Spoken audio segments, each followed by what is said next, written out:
இன்று உலக சுற்றுச்சூழல் தினம். சிதைத்து விடாமல் கொஞ்சம் விலகி நில்லுங்கள் கோடாரிகளே.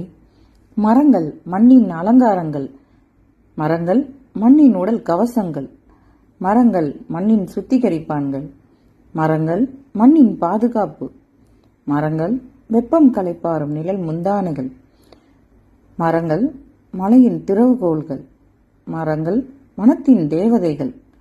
பெண்ணிற்கு சிகை அழகு, மண்ணிற்கு மரமழகு. ஆதலால் மனித கோடாரிகளே, கொஞ்சம் விலகி நில்லுங்கள். இயற்கையை, அன்னையை தாலாட்டி சீராட்டி கவனமாய் பார்த்து கொள்ளுங்கள். இயற்கை அன்னை அனைத்தையும் உங்களுக்கு அள்ளி கொடுப்பாள். அனைவரும் இயற்கையோடு இணைந்து நாம் இனிமையாக வாழ்வோம். நன்றி.